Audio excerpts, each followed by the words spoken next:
Yuru was a hunter in a remote village who loved his sister deeply. However, one day, a powerful woman claiming to be his real sister destroys his village and kills everyone. Yuru escapes the village with the help of a merchant and summons two powerful spirits to help him, changing his life forever. In a faraway village, a woman has just given birth to a child as the dawn approaches. The old midwife finds that the delivery is not over because the woman has another baby in her womb. Matter of fact, the crazy old woman was counting on it. She tells the woman to endure the labor pains and wait a bit more because she cannot give birth before morning. Her assistant tells the old woman that this is impossible. But she becomes Nike's ambassador and says, "Just do it," because she wants the twins to become the ones who rule the world. In a few minutes, morning arrives and the second child is born. As the house is filled with the cries of two newborn babies, their father is shell-shocked. He looks at his children, one of whom has golden hair like the day, while the other has black hair like the night. He sweats hard and facepalms, realizing that the ancient prophecy has come true, and the children who tear day and night apart have been born. 16 years later, the boy Yuru has become a fine hunter and an excellent archer. He goes out alone in the forest and hunts an unsuspecting bird from a distance before looking up in the sky to see the smoke trails left by the airplanes, which are called dragon's farts in their language for some reason. Yuru soon returns back to the village, and his friend Danji is at the gate for him. He throws a tantrum as soon as he sees Yuru and asks how dare he go out hunting all alone again. Danji says that Yuru should have taken him along in case any accident happened in the forest because there would be no one to help him there. Yuru tells him to chill because their two guardians will protect him. Danji suddenly sees the bird hanging from the saddle and forgets everything he was talking about earlier because he is more interested in the meat. As they enter the village, everyone greets Yuru, from the busy farmers to the idle kids. He greets them back and then goes to the house of the crazy Granny Yamaha, who helped deliver him. Danji's mom is also there, chopping firewood, and he tries hiding behind the horse to avoid her. But she starts yelling at him to be more like his best friend, which is exactly what my mom does. Meanwhile, Yuru goes to Yamaha and asks if his sister Asa is doing well. She affirms, telling him that Asa is doing her duty perfectly well. Yuru goes inside a rundown and dimly lit building to meet his sister Asa, who has been trapped inside a cage. Asa's face brightens as soon as she sees her brother, and Yuru starts telling her about the pheasant that he caught earlier. Asa starts hyping him up, but Yuru says that he wanted to catch a deer or a boar because they are not getting any rainfall this year, and at this rate, there won't be enough food to feed everyone.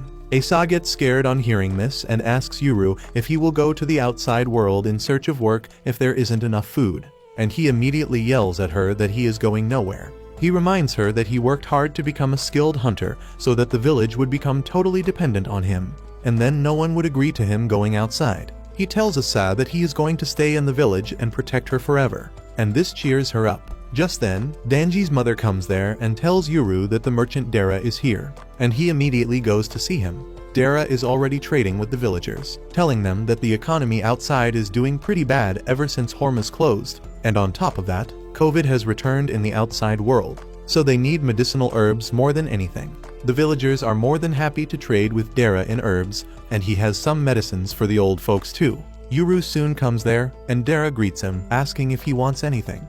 Yuru nervously replies that he doesn't need anything, but Dara tosses him a decorated ball because he knew Yuru would ask for a gift for Asa next. Once Dara leaves, Yuru and Danji help the farmers dry their crops, and Danji remarks that he wants to grow up and go outside the village to work. He says that the people who leave rarely return home, so the outside world must be a good place. But Yuru doesn't think like him. He wants to live his entire life in the village, and Danji says that if he is so attached to Asa, he should just take her with him. Yuru yells at him that Asa has an important duty to do in the village, so she can't leave. Danji is pissed on hearing this because he has heard the same thing his entire life. He says that he has never seen Asa, and she might as well be imaginary at this point. Yuru replies that only very special people can meet his sister, and peasants like Danji don't make the cut. Danji is ready to throw hands on this insult, when suddenly, both boys hear the sounds of airplanes approaching their village. The sounds get closer and closer, perplexing them, and then suddenly, someone uses a strange power to blow away the forest cover hiding their village from the outside world. The very next moment, helicopters approach the village, and everyone is shocked because they never expected anything like this. The children are excited to see the helicopters and airplanes, but the adults are horrified because they used to think that the flying things were dragons and not hunks of metal. Suddenly, soldiers ambush them from behind and start killing them mercilessly. And even Dara, who turned around to watch what was going on, gets attacked from behind. The villagers rush to Granny Yamaha to ask what is going on, and she replies that someone has broken the barrier around their village. She is sure that they are after Yuru and tells the villagers to bring him to her immediately. Meanwhile, Yuru is already heading towards her after finding the dead bodies of villagers spread everywhere. Danji is freaking out as anyone would do on seeing corpses, but Yuru calmly checks their necks for pulse and then rushes towards the village. He spots two soldiers standing on top of the stairs, and before they can aim their guns at him, he takes one of them down with his bow and arrow. He takes down the second one too, barely in time, causing him to miss his aim at Danji by a little. Both of them are shocked by the strange weapon that fires destructive projectiles, but Yuru says they have no time to worry about it. They knock out the soldiers and then head towards the temple because Danji's mother and Yuru's sister are both there. Yuru stops Danji at the village gate and begins removing the stones at the base of a guardian statue to reveal a secret passage to the temple. Danji is shocked to see it, but Yuru is not taking any questions right now because he wants to reach Asa as soon as possible. At the same time, the helicopters drop a blonde brat named Gabby on the ground, and she uses a strange power to bite and tear through her targets from a distance. The villagers have no idea what is even happening, and they try to run away, but nothing is too far away for Gabby, who kills every adult on sight but spares a girl, telling her that she doesn't bite children. Once she is done eliminating all the adults in her area, she picks her cell phone to tell the ground forces to come in, but to her surprise, no one answers her call. Turns out, Dara is something of a special forces agent himself, and he has already taken out all the soldiers that ambushed him already. He wipes the blood off his knife and immediately pulls out his cell to call his partner Hana and tell her that the barrier around the village has been broken. However, he can't contact her and realizes that things are really serious and they are dealing with the most dangerous enemy possible. At the same time, in the temple, a woman with an eye patch drags the unconscious body of Granny Yamaha with her when she comes across Asa in her cage. She is really pissed to see this and uses her power to shatter the cage as well as Asa's head in one destructive blow. Just 1 second later, Yuru comes running there, and he is devastated to see his sister lying in a puddle of blood. He calls out her name, and instead of her, the woman responds, telling Yuru that his real sister is here to pick her up. She declares that she will kill everyone except Yuru, and he panics, wondering who this crazy woman is. He is furious at her for claiming to be his sister after killing Asa and tries to shoot her. However, the woman reacts quickly and unleashes her power to take him down, blowing a hole in the temple in the process. At the same time, Dara moves through the village, taking down the soldiers with pinpoint accuracy while keeping an eye on the helicopters surrounding the village. He soon reaches Gabby and sees that her power to bite enemies from a distance is actually a creepy ghost that is just a huge jaw with many eyes. He is not really surprised to see it and takes aim at it. But Gabby is impressed that the man can see her summon spirit. She attacks him with the jaw spirit, but Dara dodges her attack and fires back. The jaw spirit defends its master against the bullets, so Dara changes his strategy and chucks a grenade at Gabby. Back in the temple, Yuru is still conscious, and the woman apologizes because she just wanted to break his arrow, but ended up hurting him. As he tries to get up, the ball that he bought for Asa falls from his clothes and bounces towards her, landing in the puddle of blood. Luckily, it bounces off Yamaha's foot, bringing her back to her senses, and she uses her powers to summon a creepy creature out of Asa's blood to tie the woman's hand. She yells at Dara to take Yuru away and hide in the real world. And the very next moment, Dara is there to fulfill her request. He grabs Yuru and runs away while Yamaha tells him never to let these people find the boy. At the same time, Danji is tending to her injured mother when he sees Yuru being carried away like a bag of potatoes by the merchant. Dara leads him through the secret passage and tells him that they will climb down the mountains. But Yuru's entire world has been shattered, and he doesn't know what to do right now. Dara replies that he will explain everything once they are safe, but just as he tries to drag him away, the soldiers riding the helicopters fire at them. Dara realizes that they can't escape like this, but he fears the woman claiming to be Asa more than the helicopters. Suddenly, Yuru starts mumbling that the woman killed Asa and everyone else, and she even injured Yamaha. He asks why she did all that when they never did anything bad to her. But Dara tells him that there are more important things right now. He takes out his pendant and tells Yuru to put it in the hole between the two guardian statues. Yuru yells that it doesn't make any sense, but Dara tells him to do it right now.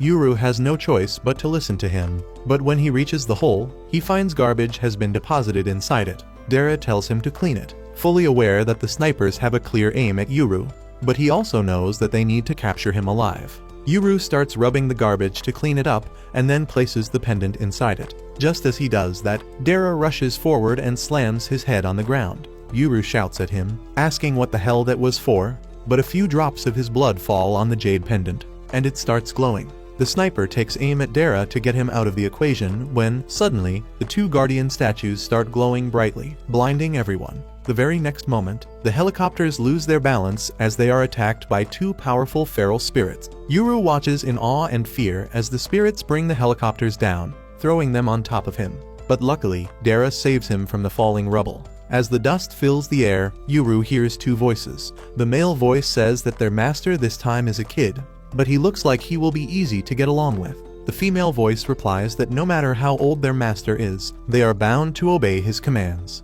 As the dust and smoke settle, he sees two giant people in front of him, and Dara tells him that in this world, supernatural entities occur. People call them ghosts, spirits, monsters, and many other things, but their true name is demons, and the pair standing in front of him are his demons. Yuru remembers the past when his father first took him to the secret passageway beneath the guardian statues. He told him that this passage was made long ago by their ruler, when this village used to be a fortress. It connected the two guardian statues to the temple, and Yuru's dad told him to use this path only when it was really necessary. At the end of the path, he told him that their two guardian deities, named Left and Right, are always watching over them, and in the present, they tell him the same thing. The red-haired ogre is Right, who tells Yuru that they have always been watching over him, and the white-haired ogre Left tells him that from today, he is their master. Yuru is dumbfounded on hearing this, and he wonders if Dara banged his head too hard to make him see things. Right starts ruffling Yuru's hair, saying that the crybaby is their new master. But Left tells him to mind his manners because even though Yuru might be a kid who grew up in front of them, he is their master. Dara greets them too, and the two demons recognize him as a demon retainer. Right says that they saw the metal birds bothering them, so they took them down. Dara thanks them and says that they need to climb down the mountain immediately because some dangerous people are after them, but Right replies that he is not their master, so he cannot tell them what to do. Left says they will only obey Yuru's orders, and Dara explains that their master is an idiot who doesn't even know what is going on. Just then, Gabi arrives there and starts talking about how strong the two demons look. Dara is shocked to see her still alive even though he threw a frag at her. But she tells him not to underestimate the power of her demons. She takes one look at Yuru and realizes that he must be the one they are looking for. She says that if he is Asa's brother, he should come with her, and Yuru gets furious on recalling what the self-proclaimed Asa did to her sister and the villagers. He furiously asks Gabi if she killed the villagers, and she proudly affirms. Well, Right and Left can sense his rage, and they want to get some action after being trapped in stones for centuries. They tell Yuru that they will beat up whoever he orders them to, but Yuru replies that they are the guardian gods of the village, so he can't give them orders. The two demons are surprised on hearing that, but then Yuru says that he can only make requests of them. His first request is to find the survivors in the village and take them to a safe place, while his second request is to not touch Gabi at all because she is his target. He pulls out an arrow from his quiver and loads it, and Gabi starts freaking out more than she did when a grenade was tossed at her. Yuru tells his demons that apart from that, they can do whatever they want. At the same time, Yamaha is still trying to hold the self-proclaimed Asa back, but she slams her against the wall and curses her, swearing that they will never forget the old woman for what she did. She runs out with that, and on the way, she finds Danji and his mother, but she has already achieved her goal, so she doesn't bother killing them. Meanwhile, Right gets excited on hearing that Yuru has given them a free rein, and he dashes straight ahead towards the village. Gabi tries to bite him with her jaw demons, but Right is faster, and he passes through the jaws instantly, before warning the girl that his partner is the fiercer one out of them. The very next moment, Mommy Left kicks the jaw demon with her full strength, slamming it against a rock wall, and Yuru uses this chance to shoot an arrow through Gabi's leg. He loads another arrow, but Gabi reacts quickly, summoning the jaw demon to carry her away to safety. Yuru decides to follow her with Left, and at the same time, Right wakes up the girl lying unconscious in the middle of the massacre. She is confused when she feels something touching her, and Right recalls that ordinary people can't see him. He makes himself visible to the girl and smiles as best as he can, telling her that he is here to save her. However, the girl faints on seeing him, and that hunts Right's sensitive heart. Anyway, he rescues all the survivors nearby, and all of them are kids. He realizes that the attackers didn't show any mercy to the adults, but they didn't harm any kids, which confuses him about their ruthlessness. He gets out of the cottage and sees the eye patch Asa running down. He is surprised when she stops on seeing him, but she immediately gets on even ground with him and unleashes her power towards him. Right is taken aback by that, but he reacts in time, letting out a powerful roar that blows away Asa's attack back at her. She survives the attack, and as Right is yapping like a boomer about how kids these days don't have manners, Asa runs away. Right is disappointed in her once again, but then he sniffs something peculiar about her. At the same time, Gabby is in a pinch, even though she is hiding inside a house and using her demons to block the gate. She feels unsafe because Left's brute strength is enough to rip open the mouth of her demons. The muscle mommy slides her fingers inside the mouth and forces the jaws wide open, giving Yuru the chance to shoot another arrow at Gabby's shoulders. Luckily, Asa arrives there just then, and she uses her power to bring down the building where Gabby is trapped. Yuru climbs on top of the rubble and aims at the girls again, asking the eye patch Asa to reveal her true identity. She swears on her mama and his mama that she is his real sister, but Yuru refuses to believe her. He says that Asa can't be taller than him because she is a girl, and she replies that the outside world has better nutrition which helped her grow so big. Yuru thinks that is just an excuse, but just then, Right arrives there and tells him that he should not fight with his family. He can affirm that Asa's blood smells exactly like Yuru's, which means they are siblings. Yuru freaks out on hearing that and asks who is the Asa that was in the temple for all these years. The real Asa replies that the girl is a fake created by Granny Yamaha to keep him here. She reveals that 10 years ago, their parents took her and ran from the village 10 years ago, and Yamaha was afraid that Yuru would also run away. So they created a fake Asa and hoped that Yuru would stay here being the kind and caring older brother that he is. At the same time, the fake Asa miraculously recovers from her injuries and becomes something inhuman and menacing. Back at the village entrance, Yuru starts hesitating after hearing the real Asa's story when Dara intervenes. He asks Asa why doesn't she back off now because she has met her brother. Yuru is furious at him, but Dara reminds him that if he keeps fighting Asada, the village will suffer a lot of damage and the survivors might lose their lives. Yuru can't let that happen, so he decides to accept Dara's suggestion. He tells Asa that he will allow her to leave with Gabby if she promises not to hurt any villagers, and she quickly takes the deal. Yuru and his friends run away immediately while Gabby lashes at Asa, telling her that they can't fail their objective to capture her brother. Asa replies that they have found that Yuru is safe, which is enough for now. On top of that, she wants to treat Gabby's injuries first. Gabby replies that her brother is really merciless and skilled and Asa is proud of him. She suddenly starts crying that her brother is alive, and Gabby consoles her when suddenly, the barrier around the village starts being repaired by Yamaha's powers. At the same time, two trekkers are sitting outside the village boundary, talking about how there are rumors about a secret village in this mountain. They want to find the village that only the lost people can find when suddenly Yuru and Dara run past them, and they are surprised to see them wearing clothes from the 1600s. Meanwhile, Dara tells Yuru that they can't see the village again because it is hidden inside the barrier once again. Yuru asks if they can't go back there, and Dara says that they can go back, but it is not wise to do so because Asa already knows about it, and she can easily break the barrier. He says that they will go to the modern world instead and blend amongst the crowd, but Yuru doesn't know what is this place called the modern world. They run down the mountain and soon reach a road, where Dara's partner Hana is waiting for him. She is furious because he never told her that he was bringing a couple of demons with him. The two demons are impressed that Hana can see them, but Yuru is curious and confused about the big blue box in which she keeps their stuff. Even the demons have the same question, and they don't listen to a thing anyone is saying that isn't related to the car. Hana greets Yuru and says that she works with Dara, and they will take him to a safe place. They tell him to get inside the car, and he starts sweating because he doesn't trust this weird thing. Dara tries explaining to him how science allowed humans to create vehicles made of metal that humans can drive. Yuru's face says that he doesn't understand Jack, so Hana gets inside the car, turns it on, and says that there are tiny horses inside this bad boy, and they go really fast. Yuru and his demons totally understand and believe that explanation, and they head to civilization. At the same time, Asa and Gabby are out of the barrier and waiting for rescue.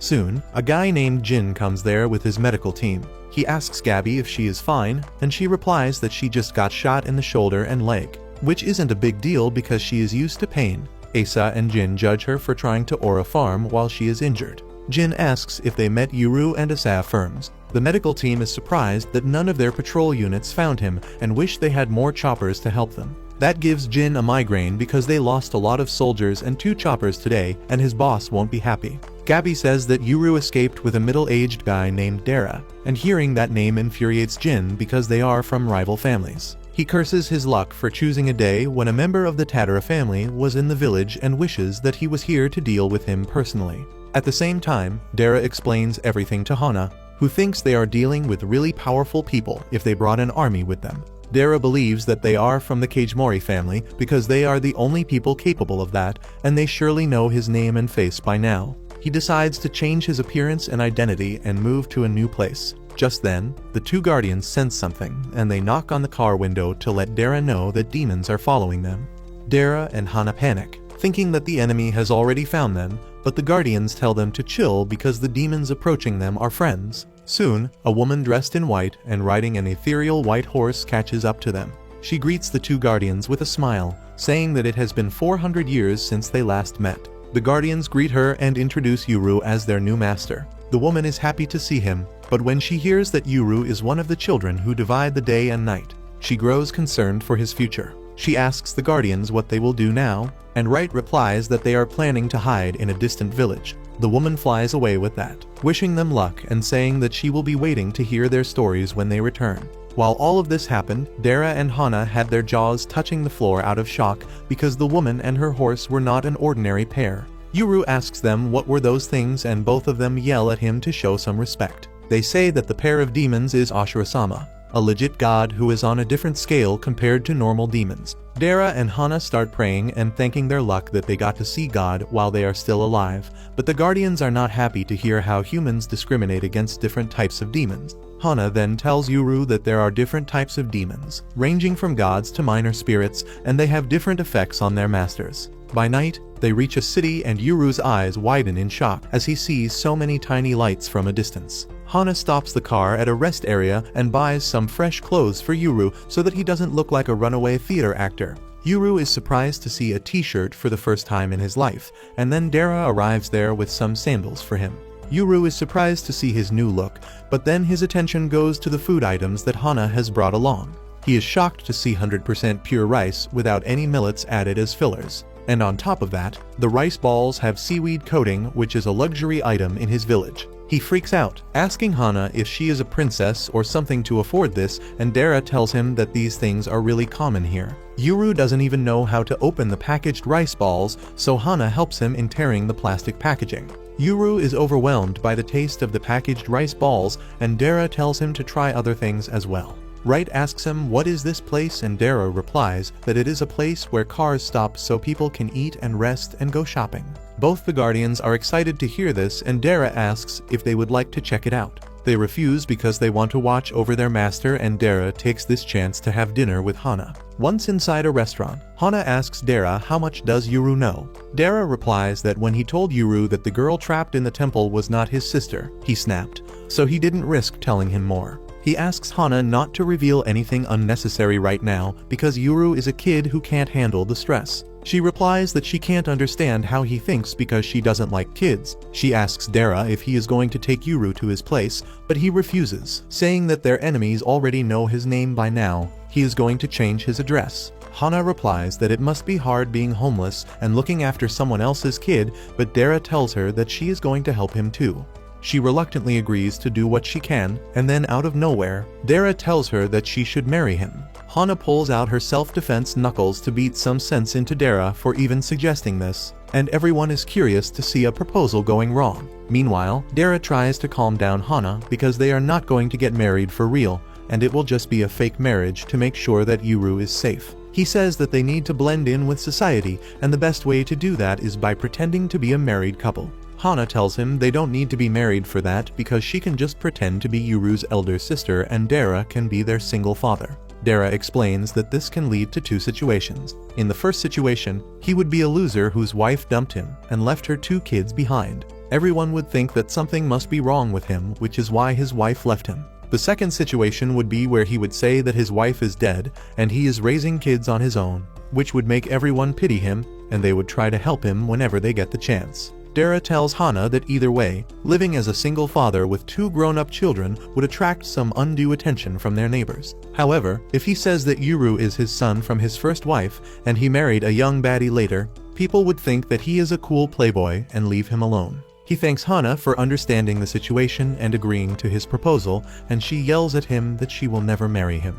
Meanwhile, right and left are examining the car outside to see where do they keep the tiny horses that pull it. They can't find anything, and then Yuru comes there to apologize to them because he ate all the food and didn't leave anything for them. Right is really happy that his new master is so kind, but Left tells him not to worry about them because demons don't eat human food. He then immediately gets to the point and asks them to tell him everything they know about him and his sister. Both the demons get serious on hearing this question, and Right says that they sat at the entrance of the Higashi village for 400 years, so they only saw the people who came and went. They don't know much about what happened inside the village, but they saw Yuru's parents taking him out of the village many times. Right reminds Yuru how his father used to take him hunting when he was young, and he clearly remembers those core memories that he made with his dad. Left then says that they never saw his twin sister and didn't even hear anything about her except the news that she was born. At first, they thought that she might have died, but then 10 years ago, they saw Yuru's parents run away from the village with a girl whose blood smelled exactly like Yuru.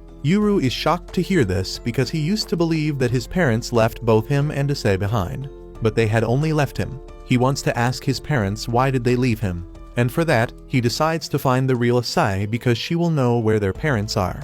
Just then, Dara and Hana return and Yuru is shocked to see Hana literally fuming with rage and biting her lips as she tells Yuru that from now onwards, they are going to be his legal guardians. Yuru doesn't understand what legal or guardian means, and Hana tells him that it means they are basically his parents who will be responsible if he ever gets into trouble. On that note, Dara tells Yuru that they are going to be traveling for a long time, so he should use the toilet now. Yuru replies that he already did his business in the bushes and Dara is low-key disappointed in him. Hana tells him not to sit on the car's roof because people will be suspicious, and Yuru says that the guardians have been sitting there the entire time.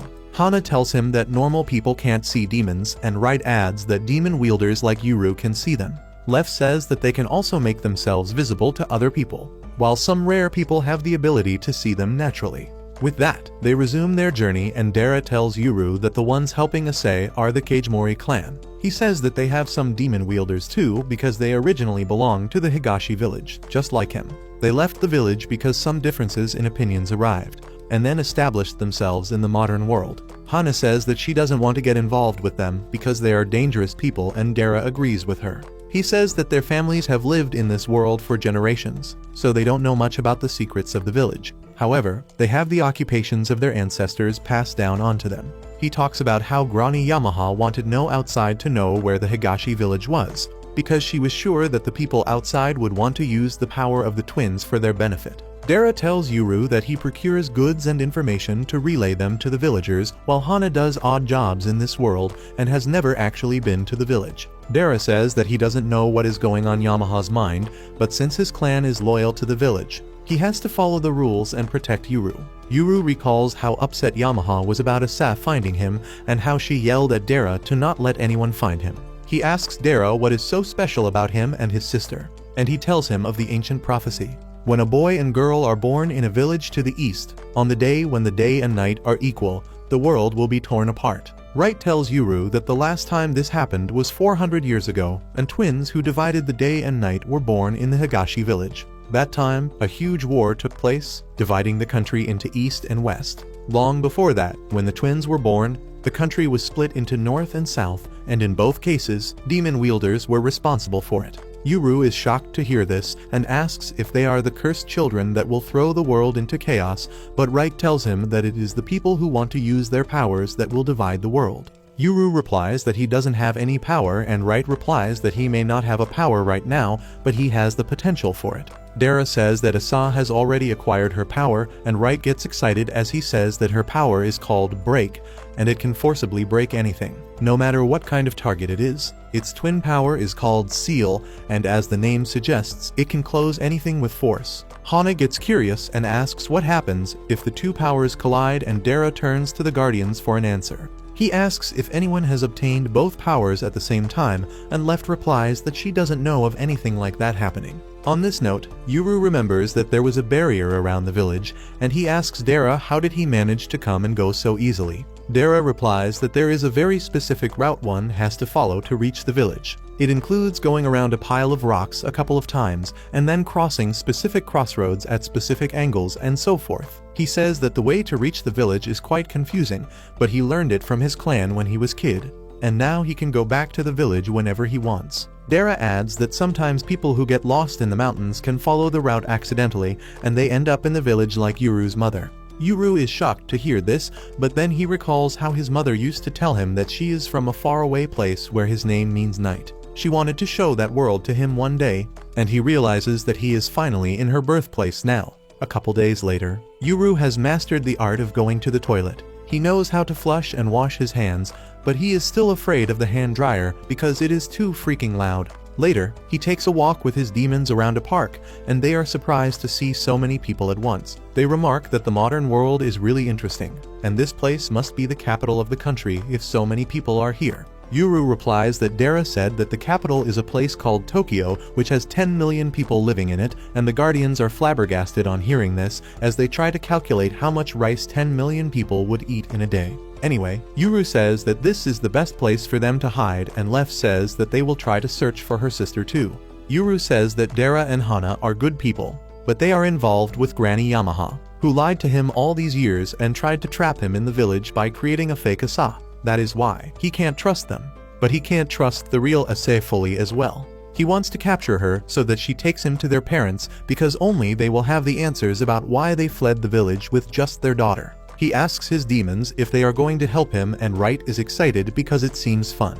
Left tells her partner not to behave in such a silly way when their master is so serious. Right asks her what she thinks about it, and she replies that she doesn't like people chasing after her because she is the apex predator, and she wants to do the chasing instead. While Yuru is intimidated by her attitude, Right is proud of her. With that, they go to talk to Dara, who just ends his call with Hana, telling Yuru that they have good news because Hana has found a place for them to live. Yuru is more curious about his cell phone instead, and Dara tries to explain it to him, but he can't get the right words. So he decides to adopt Hana's approach instead, and tells him that it is a smoke signal to send messages to one person. Soon, they reach the apartment Hana has rented out for them, and Yuru is baffled on entering it. He keeps scanning the apartment because he is curious about what the giant stone buildings are like on the inside. Hana has grown so used to his shocked reactions that she doesn't even care about them anymore. She tells Dara that power and water connections are already set up, and they are waiting for the gas connection to be activated as well.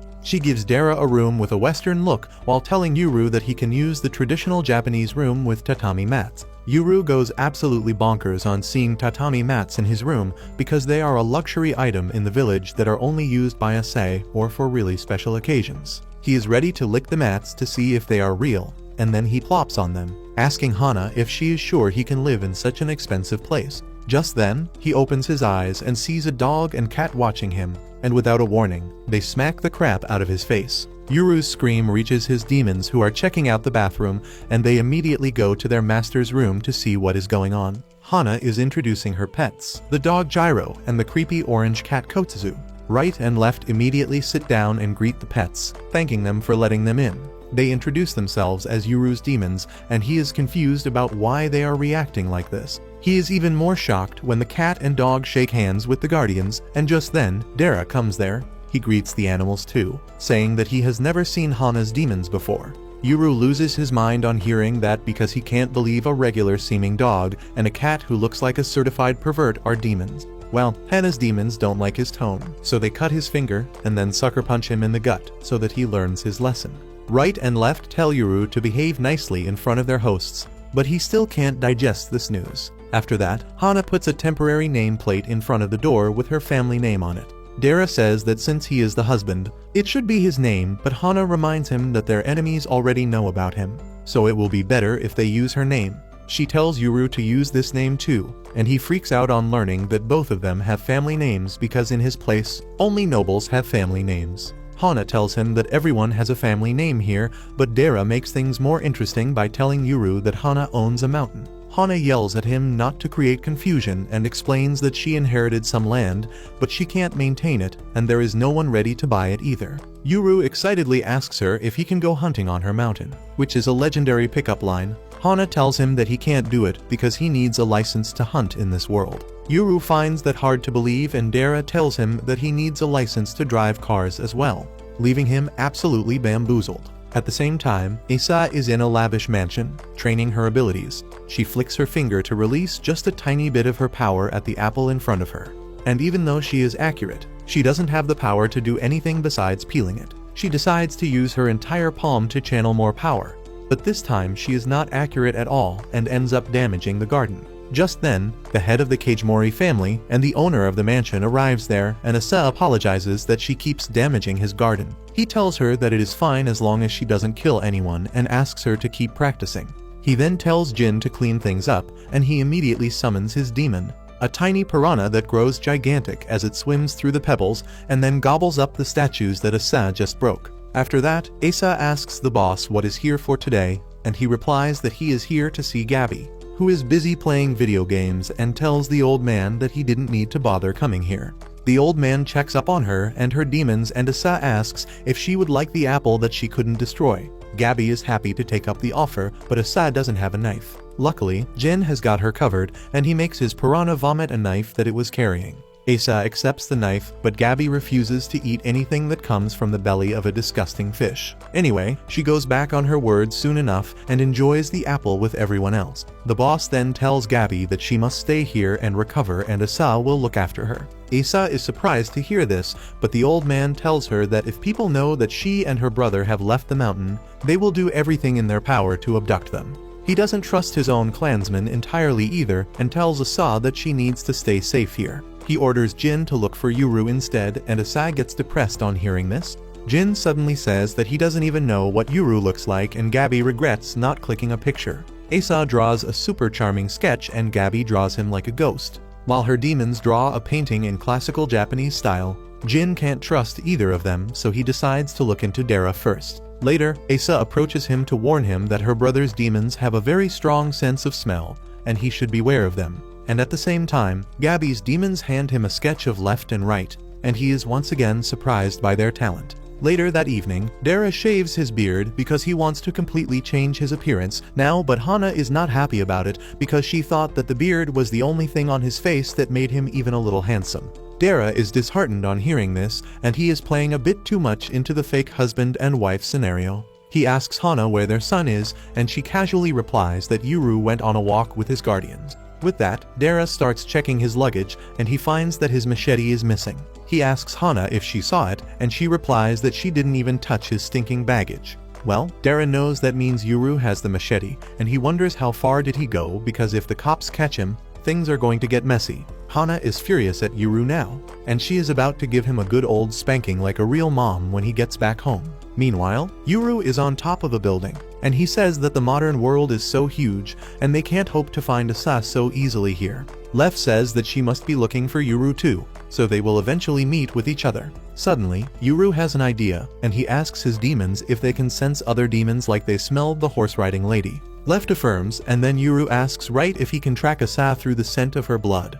With both his demons telling him they can do it, Yuru comes up with a plan. He says that they need to find a location with a lot of demons and Asa's scent because Dara told him that the Koikimo family has a lot of demon masters. Left and Right like the plan, and they immediately unleash their full power, turning into their golden feral versions. They grab Yuru and take to the skies to search the city, and after a while of flying, they locate a place where there are a lot of demons and Asa's scent. They land near the location, and Yuru first throws up because of motion sickness. Right picks him up with his head and says that he can smell Asa nearby and some demons. Left asks if they can pummel the demons once they show up, but Yuru wants to try talking things through in case the demons are reasonable. She replies that not all demons can understand humans, so he might be asking for too much, and just then, Right smells Asa's scent getting closer. They head to an underground parking lot where Jin is with his men, searching for information about Dara. Yuru and his demons hide behind a pillar, and Right can confirm that these people smell like demons and Asa.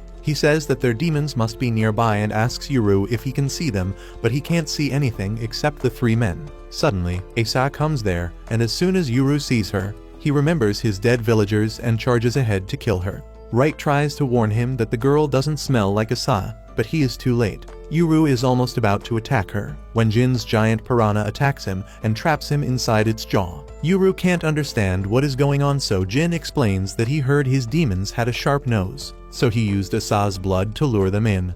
And the Asa he sees right now is an illusion created by his demon. At the same time, Hana is panicking and telling Dara that they need to find Yuru soon, and he thinks that he might hurt someone because he doesn't know the rules. Hana tells him that things will be even worse if he gets hurt. Dara is impressed that she cares so much about Yuru, but Hana tells him that she doesn't care if the boy lives or dies. She explains that he has no documents and, more importantly, no insurance, so they will have to pay for his medical expenses from their pocket, and that is enough to make Dara panic as well. Hana immediately turns to her dog Gyro and asks him to track Yuru by sniffing his jacket. Gyro first throws silent shade on how bad Yuru stinks and then leaps through the buildings to locate him. At the same time, Kotsu tracks Gyro's live location using jeeps, and Dara is surprised to see that a cat can use modern technology so well. Hana is shocked to find that Yuru has already reached Tokyo, but Dara wonders what he is doing there. Meanwhile, Jin thanks Yuru for coming all the way here and saving him the trouble of searching for him. Jin gets furious and tries to break out by cutting through the piranha's teeth, but they are too hard to be cut by his machete. Jin's lackeys order Yuru's demons to come out, and the 2 of them wonder what should they do. Left says that the men don't possess any weapons, but Right can tell that the other 2 guys also have a pair of demons serving them. They are confused about what to do, but then they decide to step out and face whatever happens head-on. Jin's lackeys are pleased to see it and tell them to stop right now if they want their master to live. But Right and Left keep walking towards them. Right asks Left who should they capture first, and she suggests that dealing with Jin will be their best option. Yuru apologizes for losing his temper, but Left tells him to stay where he is because that way Jin's demons can't do anything. Jin and his men are shocked to see a demon giving orders to her master, but Right laughs and says that their master has given them a free hand. Jin decides to face them head-on and orders his other demon to bring out some weapons. The small piranha vomits a bunch of guns and swords, and Yuru tells his demons to be careful because he knows what these weapons can do. The men start firing at the guardians, but the bullets have no effect on them because their bodies are made of stone. Even shotgun rounds do no damage, and the 2 of them wonder if this is something to be wary of. Suddenly, one guy shoots a grenade at Right, but he eats up like a Chad. However, the only damage he takes is when the piranha spits a stone statue at him. Suddenly, the bald guy picks up a crowbar to attack, but Left blocks it and slams him against the pillar. Jin attacks Right with a sword that snaps on hitting him, and the 2 guardians decide to stop holding back. However, the blonde guy uses his demons just then and summons a huge turtle Right on top of Left to press her down. Meanwhile, a tiny rabbit tugs at Right's dress before tripping him down and then overwhelming him with his super fast and powerful strikes. Right asks Left to back him up, but she can't move from her place because the turtle is really heavy. Yuru realizes that his demons are in real trouble right now, but he quickly looks around the parking lot and comes up with a plan instantly. He throws the machete at the turtle's eye, making it flinch and jump away. This frees Left, who immediately jumps and smashes the piranha's teeth with a powerful kick. Yuru is free now, and he throws a piranha tooth at the bald guy before telling Right to put out the lights. Right roars loudly, blasting all the lights in the parking lot, and in the darkness, Yuru escapes. The tiny rabbit tells its master that Yuru's demons are getting away, but Jin tells him not to worry because the 3rd guy's demons are already waiting at the exit. Suddenly, he recalls Asa talking about how her brother has the mind of a hunter, and he barely reacts in time as Yuru appears behind him and attacks his legs. He is not able to avoid the attack fully, and when he orders his 2nd demon to turn on the lights, his men find that Yuru has taken the injured Jin hostage, and his demons have not gone far either. The blonde guy yells at them, asking how can demons run away leaving their master in danger. But the guardians tell him that they have full faith in their master, and they were never far enough to let him stay in danger. Meanwhile, Yuru asks Jin if he was among the people who attacked his village. Jin affirms, taking full responsibility for the attack, and Yuru wants to kill him right away. However, he controls his rage and tells him to call Asa here because he wants to meet her. Blondie is shocked to hear that Yuru's demand is to talk to Asa and not custody of his twin like anyone would expect. Jin tells him that the Higashi village doesn't want both the twins, and Yuru replies that he is not representing his village but himself. Jin tells him to go to the Kagemori mansion because Asa has been waiting for him there. Yuru knows that it will be as stupid as walking into a bear's den and orders Jin to call her here instantly. Suddenly, Baldy calls for a temporary ceasefire so that he can close Jin's wounds before he dies of blood loss. Yuru agrees to that and says that Jin must be a delicate guy to bleed this much even though he cut shallow. Jin is shocked to hear this and asks Yuru if he cut shallow on purpose. Yuru affirms, saying that he could feel that Jin wasn't trying to kill him, so he held back. But if it was a fight to death, he wouldn't have shown mercy. However, Yuru knows that if Jin wanted to kill him, he could easily do that with the first sneak attack. At the same time, Wright's attention goes to the giant piranha, and he realizes that it is Jin's demon, while the rabbit and tortoise belong to Blondie. Left asks Baldy where are his demons, and he replies that they were around them all the time. Left asks if he didn't bring them here because they are not good at fighting, but he points towards the gigantic eye staring at them through the door and says that his demons are simply too big to fit inside this tiny place. That's what she said. Yuru starts panicking on seeing Attack on Titan in real life, and Jin tells him that he won't call Asa here, no matter what. He promises that Yuru won't be harmed if he comes to the Kagemori mansion, because they don't want to hurt him. Yuru looks at the rabbit and the tortoise, and then at the giant demon outside the door, and realizes that his guardians won't be able to handle all of them while protecting him. He decides to take the offer and tells Jin that he will come with him, but he must treat his guardians with respect. He then orders Jin to take him to Asa immediately, but before that, Jin decides to do a little cleanup. He orders his giant piranha to eat up the weapons and debris scattered around the room and explains to Yuru that his demons are called scavengers. The big piranha eats up everything, and the small one can take them out at any time. He explains that he often feeds his fish things that can come in clutch in emergency situations. Yuru doesn't understand a lot of fancy words that Jin uses, but he understands that his demons are really convenient. Meanwhile, Left takes an interest in the turtle that pinned her down all this time. She asks Blondie how heavy is his turtle, and he replies that he has never officially measured it, but it can get heavier than what she dealt with. Left is disappointed in herself on hearing this, and she replies that she needs more training. Blondie is fully simping for the muscle mommy at this point, and at the same time, his rabbit notices Wright glaring at him.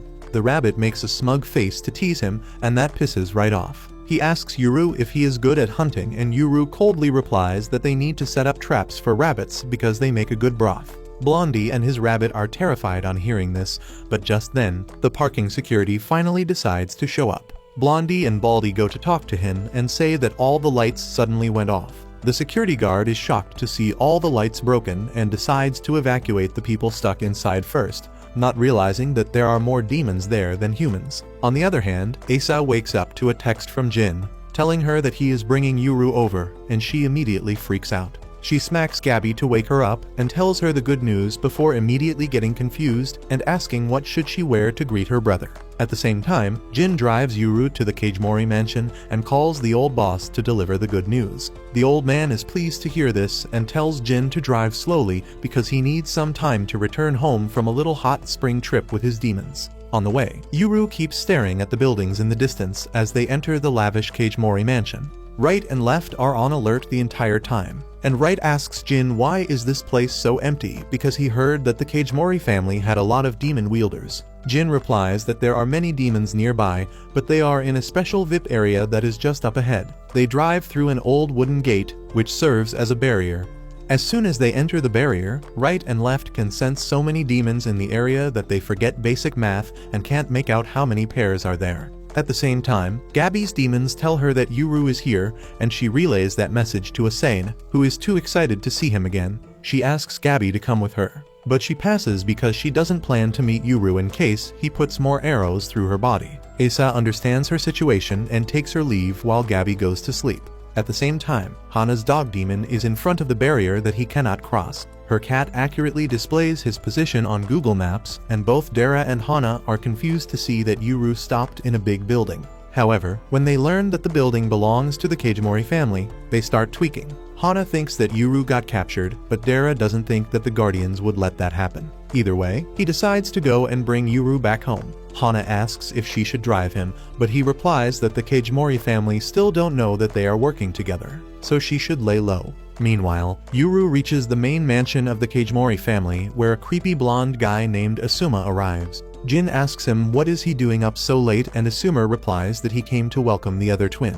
Jin is shocked to hear that because he never gave any of that information to Asuma, and he replies that he has sharp ears. He notices that Jin is injured but doesn't pay him much attention and goes to greet Yuru instead. Just then, Asa comes running and Yuru is not happy. However, she is ecstatic and asks if she can hug him, but he clearly refuses. Asa gets sad on hearing this, and then Yuru tells her that he is not here to be friends with her, but to ask some questions. Asa is eager to tell him everything, but Yuru tells her to care for Jin's injury before that. Asuma seizes this chance and says that while Asa is showing Jin to the nurse, he can show Yuru around the mansion. Jin coldly refuses on Yuru's behalf, saying that he is their guest and will stay with them. Asuma doesn't fight back and walks away with the L, while Jin orders Baldy to stay at the gate on guard duty. He also tells Yuru to stay close to him inside the mansion or he will get lost. With that, they go to the infirmary where the purple-haired baddie doctor treats Jin's injuries. After receiving his stitches, he returns the vial of Asa's blood to the doctor, and that reminds Yuru of something important. He says that only monsters draw blood from living people, and Asa tells him that it was her idea. The baddie doctor tells Yuru that with modern medical science, they can draw the required amount of blood without hurting the patient. Yuru doesn't believe anything about that and says that it must be black magic or something, but Asa assures him that it is completely safe and even painless if someone skilled does it. With that, she stands in front of him with a serious look on her face and asks if she can hug him now. He refuses and begins growling at her before saying that his little sister is supposed to be smaller and cuter, but she is quite huge. Asa tells him that if he eats the food down here, he will grow up to become strong and healthy too. Yuru complains that the food here is salty and is heavily seasoned, but he likes the rice. He suddenly realizes that he is forgetting the main issue and asks Asa where their parents are. Her attitude changes immediately on hearing this question, and she grumpily tells Yuru that their parents are not here. He thinks that it is unlikely, but Asa tells him that their parents are missing and she has no idea where they are. She turns to Jin to recite the full story, and he asks how much should he tell Yuru. Asa says that he should tell everything because she doesn't want to lie to her brother. Jin is not happy to hear that, but it is Asa's call, so he complies. He says that a lot happened after Yuru's parents left the village. The Kajimori family took them in, and after a little time, they decided to visit Yuru's mom's home. Yuru is hyped on hearing this as he remembers how his mother was from this world and she wanted to take him to her home. Jin says that his mother was from Okinawa, and Asa explains that it is an island to the south and they need to take a plane to get there. After the attack on his village, Yuru knows what planes are, but he is still shocked to hear that they are vehicles. Asa explains that her mother just wanted to show her parents that she was not lost in some mountains but found a family, so she was very eager to go home. She left the young Asa with the Kajimori family and got on a plane, but when the plane landed, neither of their parents were to be found. Yuru is shocked to hear this and asks if their parents fell from the plane, but Asa tells him that it is not possible. Yuru asks how could this happen, and if they didn't have any guards with them. Jin replies that they had a reliable demon-wielder bodyguard, but he vanished with them as well. Yuru says that the guard sounds suspicious now, and both Jin and Asa agree with that theory. Asa says that the guard could have been a secret agent from the Higashi village, whose mission was to get close to their parents and kidnap them. Jin says that it was the failure of the Kajimori family no matter how it happened. Yuru asks Asa how can she trust these people after their parents went missing, and she replies that she trusts the Kajimori family because the old master has kept her safe for this long when the village kept sending assassins after her. Yuru has no reply to this, and the room is filled with awkward silence. Meanwhile, some enemies have discovered that Yuru and Asa are both in the Kajimori mansion right now, and their most capable warriors are either injured or out of station.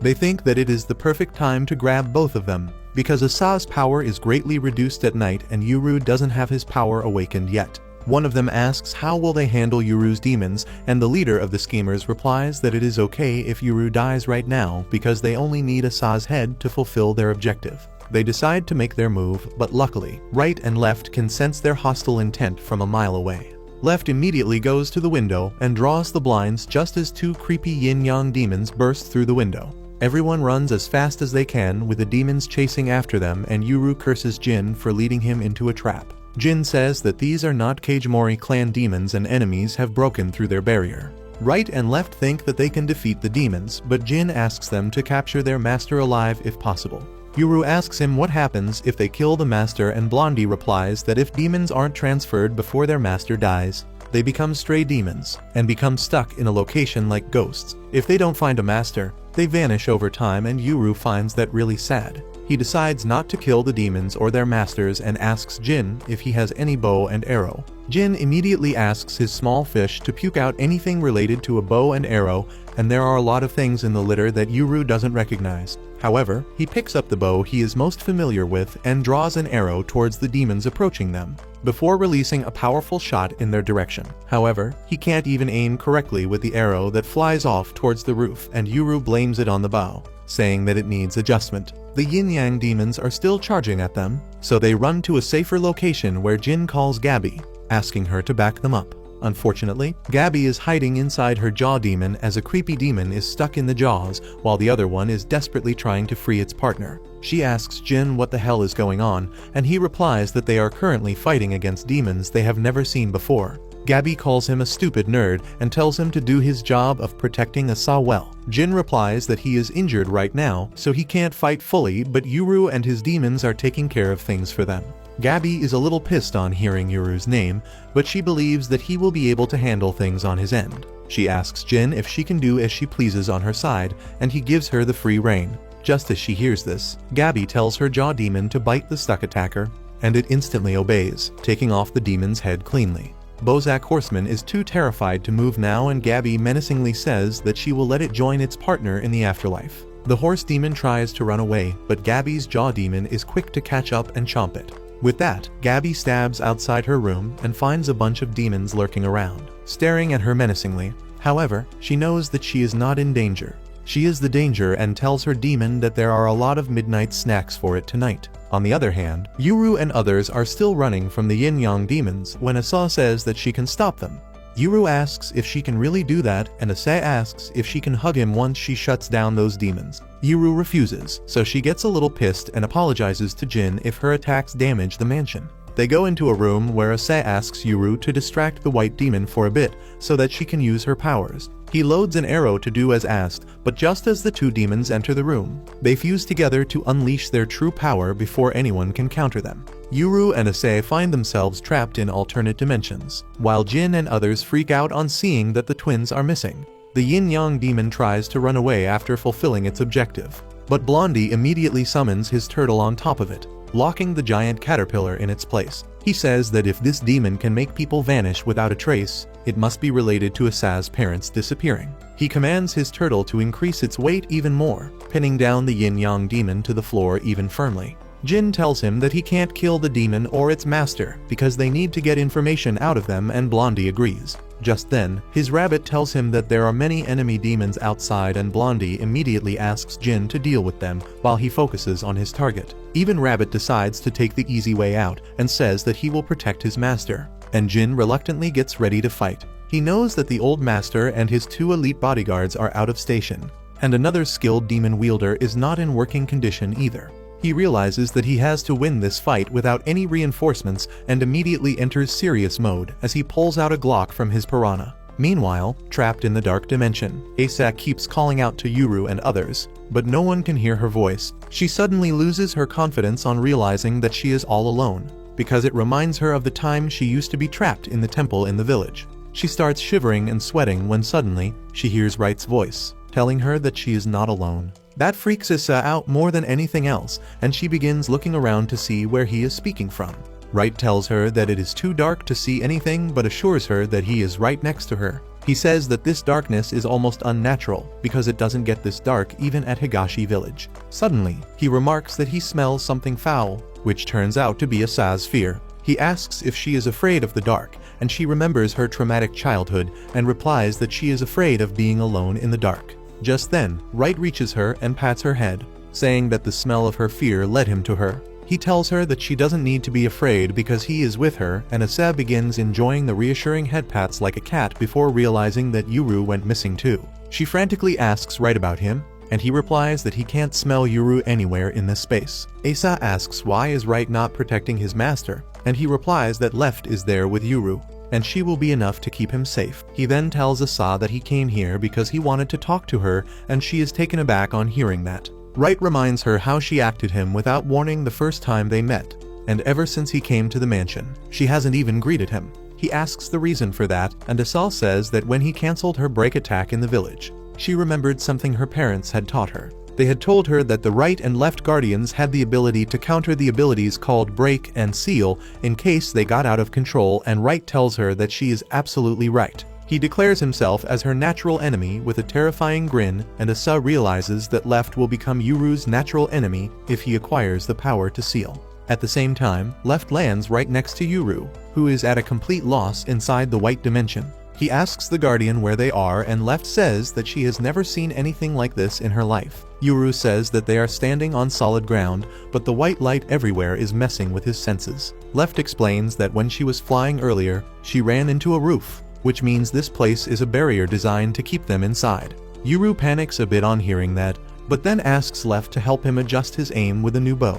She is a bit confused about his attitude, and Yuru tells her that his father taught him to keep his tools in good shape and be ready for any battle. So he is going to adjust his bow while they are stuck here. Left asks him if he is not scared in this strange place, and Yuru replies that nothing is making sense to him ever since his village was attacked, so he has gotten used to being confused. Anyway, he asks Left to hold his machete above her head as his target. While he tries to adjust his aim, he fails by a big margin on the first try, hitting Left in the head instead. Yuru panics and apologizes, but Left tells him to continue because she is made of stone and arrows can't do anything to her. Yuru fails another shot as well and starts freaking out, unable to figure out what is wrong. Left asks if he is not worried about his sister, and Yuru replies that she has the power to break, so she should be able to get out of the barrier on her own. At the same time, in the real world, the turtle feels something weird and jumps down from its place. Blondie asks what is going on, and the turtle just points at the yin-yang demon that suddenly bursts open as Asa and Wright pop out of it thanks to her powers. Everyone is excited to see her, but Asa has more important things to do before joining them. She uses her powers to break the yin-yang demon's contract with its master, and then asks the doctor for her blood. She splashes the vial of blood on the yin-yang demon to form a contract with it, and it instantly accepts her as its new master. The demon starts cuddling with Asa, who is taken aback at how friendly it is.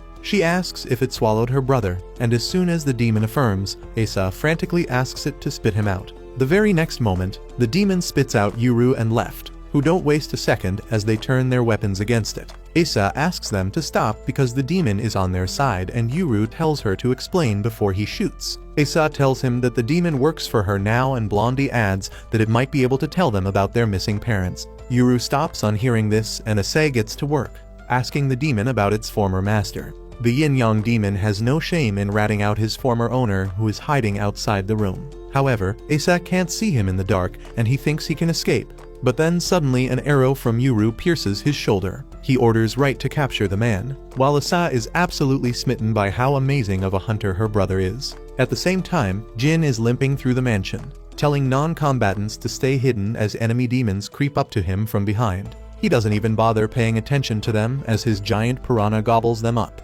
and the smaller one spits grenades at the demon wielders hiding in the shadows. He doesn't hesitate in getting his hands dirty either, and once his piranha has gobbled up the demons trying to ambush him, he shoots their master at point blank. Just then, Gabby comes there and reports that she dealt with 5 weaklings on the way, but she didn't recognize any of them. Jin tells her that he didn't recognize anyone either when suddenly, he notices someone behind him. He turns around to shoot, but to his surprise, the man is already defeated with an arrow sticking out from his arm. Jin realizes that Yuru took this guy down, but he is confused about where is he shooting from. Yuru is currently on the roof of the mansion, pretending to be Batman with a bow. He suddenly senses someone in the bushes, but then decides against shooting the guy, and instead changes his position. Meanwhile, the samurai guy hiding behind the bushes figures out that he can't win against Yuru in a head-on fight because he will be shot dead before he can even get close to him. He decides to call it quits because he doesn't want to die like the other fools in this hastily assembled team. Meanwhile, another attacker decides to run away because he has already lost his demons, but as he tries to cross the gate, he bumps into something and falls down. He freaks out as he sees a giant eye, and just then, Baldy comes there with a crowbar and smacks the living daylights out of him. Soon, everyone gathers around the damaged rooms and Yuru tells Jin that there has to be better ways to entertain guests than by making them fight intruders. Jin apologizes and thanks Yuru for helping them, and he bluntly replies that he doesn't care about them and he did everything to find his parents. Just then, Gabi also arrives there and immediately starts beefing with Yuru. Asa somehow manages to calm them down because they need to deal with the attackers they have captured alive. Gabi asks Jin what are they going to do with them, and he replies that the master will make the decision, but they can interrogate them till he returns. Blondie steps up for the job and goes to the punk who previously owned the yin-yang demons. The punk replies that he was paid a huge amount of money to kidnap the twins, but he doesn't know who his employers were. Blondie doesn't even bother asking questions and summons his turtle on the punk's lap, crushing his legs instantly. He agrees to talk now and Blondie asks him who hired him. The punk swears on his mama that he doesn't know anything, and he met everyone on the team for the first time in his life. He thinks that a bearded guy in a camo jacket was the leader, and Baldy gasps on hearing that because he pretty much demolished that guy's brain. Jin is disappointed to hear this, and then asks the punk if he knows anything about the twins' parents that disappeared from a flight. He swears again that he doesn't know anything at all, and Yuru feels disheartened on hearing that. No one else knows anything as well.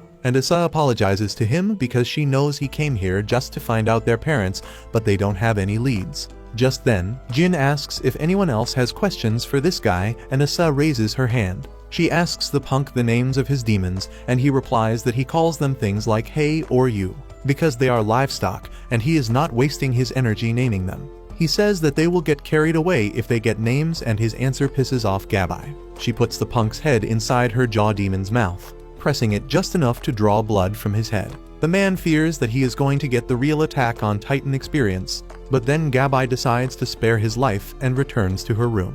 After that, Asa decides to name the demons herself, and they start cuddling with her because they are really happy to hear that. She tells them not to get their hopes too high because she is only their temporary master, and then asks them to become smaller as their big size is a bit uncomfortable. They turn into cute semicolon demons with that, and Yuru decides to strike up a conversation. He asks Asa if she is used to assassins attacking her like this, and she affirms, saying that the village has sent numerous people to kill her. Suddenly, Yuru points at her eye patch and asks if she lost that in an attack too. Everyone goes silent on hearing this and Asa affirms. But then she decides not to hide anything from her brother. She tells him that she once died at the hands of an assassin from the village, and Yuru doesn't know how to process this information because Asa is clearly alive in front of him. The shock makes Yuru relive the time that he himself almost died. A few days before his parents would run away from the village, he and his father had gone out hunting when he was ambushed by a bandit. The goon had him pinned down to the ground with a knife mere inches from his face.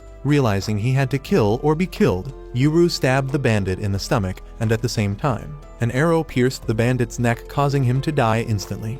The arrow was shot by Yuru's father, who immediately ran to check if his son was okay. Upon noticing the bandit's blood on his clothes, he realized the incident traumatized Yuru. He hugged and apologized to Yuru, but told him not to forget the intent to kill because he will probably experience it many times in the future, and he should never hesitate to fight back against those who wish to harm him. After the lecture, Yuru watched as his father disposed of the body, but no matter how much he tried, he couldn't calm down. His father reassured him that this anxiety was normal, and that in such moments, he should take deep breaths and let the fear disappear. He emphasized that it was important for hunters like them to master such a skill, because when they are facing beasts, they must think clearly and fearlessly to survive. Later that night, as they sat by their campfire for dinner, Yuru's father instructed him not to tell anyone in the village that he was attacked by a bandit. Yuru was confused by this because he thought they should warn everyone in case the bandits' allies decided to attack the village as revenge. But his father was sure the bandits would not attack and convinced Yuru to act calm and pretend like nothing happened.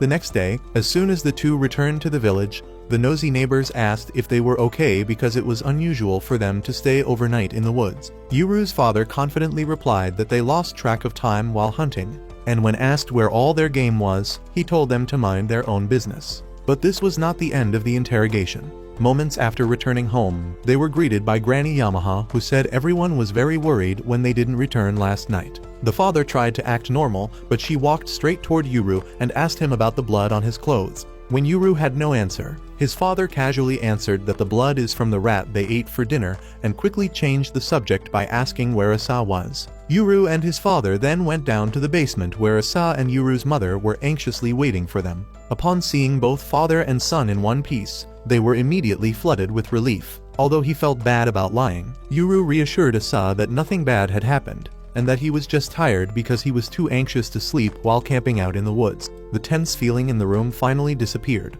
but it wasn't for long because as the twins were happily yapping, Yuru's father whispered something into the mother's ear which noticeably disturbed her. Just a few days after that incident, his parents fled the village with Asade, leaving Yuru behind. But the worst betrayal of all was that the girl inside the cage who he believed was his sister for 10 years was an imposter, and everybody in the village were liars. As Yuru processed these memories in a new light, he decided to hear out Asa's bizarre story about dying. She claims that once she and her parents were on the run, they were pursued by countless foes. They managed to evade them all and barely survived until the Kajimori clan took them in. After that, things had calmed down until her parents went missing.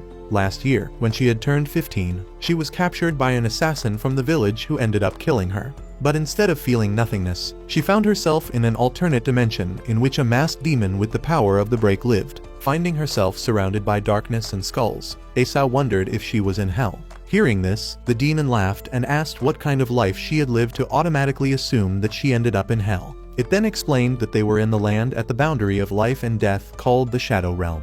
Asa realized that everything that her father said about the prophecy was true, and that twins born in their village on the day when day and night are equal are destined to travel to the Shadow Realm and command demons. The demon confirmed this prophecy and explained that the villagers probably killed her in the hope of unlocking her power. It then gave her two options, to either choose death or accept the demon and its power of break. If used correctly, the demon claimed that Asa would be able to decide the fate of the world with her power.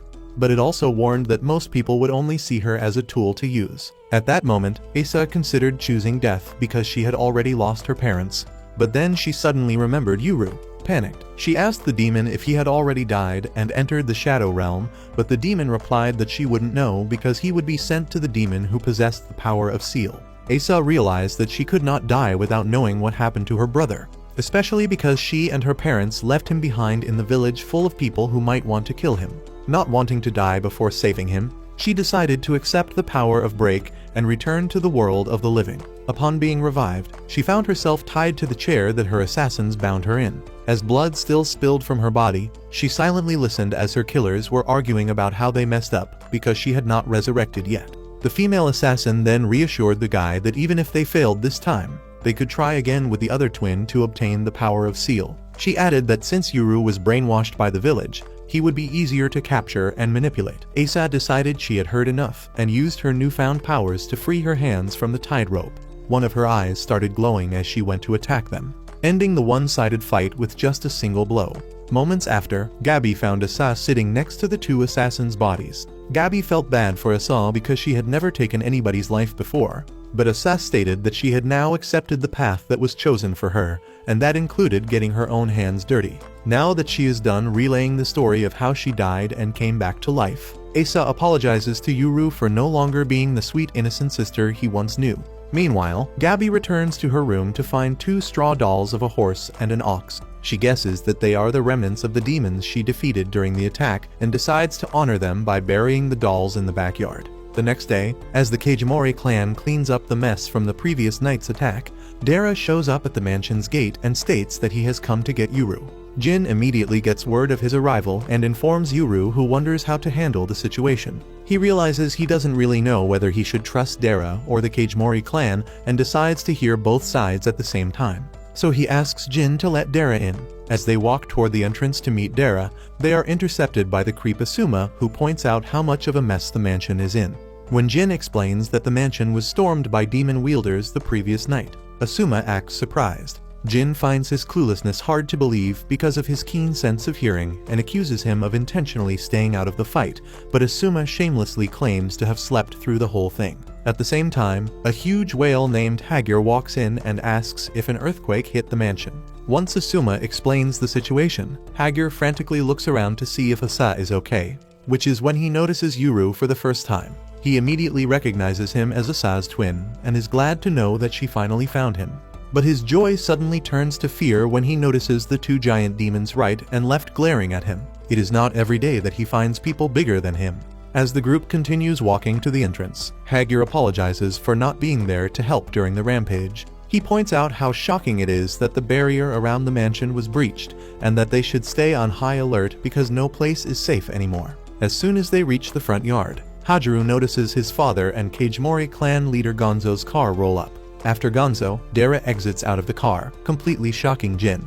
Gonzo explains that he ran into Dara at the entrance and offered a ride after learning that he was Yuru's guardian. He then grabs and shakes Yuru's hand while saying that he is glad to meet him. He then starts praising and having fun with right and left while Jin examines Dara carefully. He finds it suspicious that Dara, who is from the Tadara clan, which serves the Higashi village, has arrived defenseless at the Kagimori clan's stronghold, especially when his clan has never shown themselves before. Jin is not the only one who is uneasy though, because even Gonzo is secretly wishing to kill Dara on sight. Yuru senses the hostile energy and wonders what the Tadara clan has done to the Kagimoris to deserve such hatred, but he tosses those thoughts aside for now. Instead, he confronts Dara, right and left, for not telling him that he could obtain the powers of Seal if he died.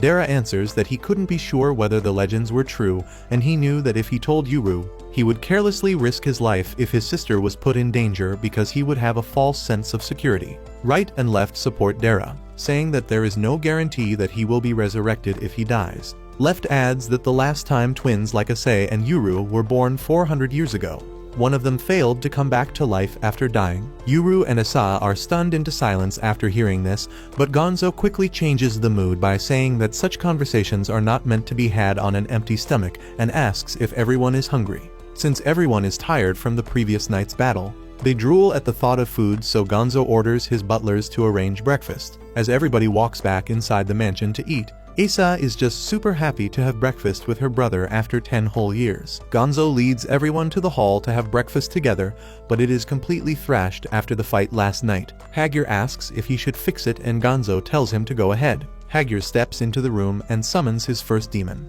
a white flame on his shoulder.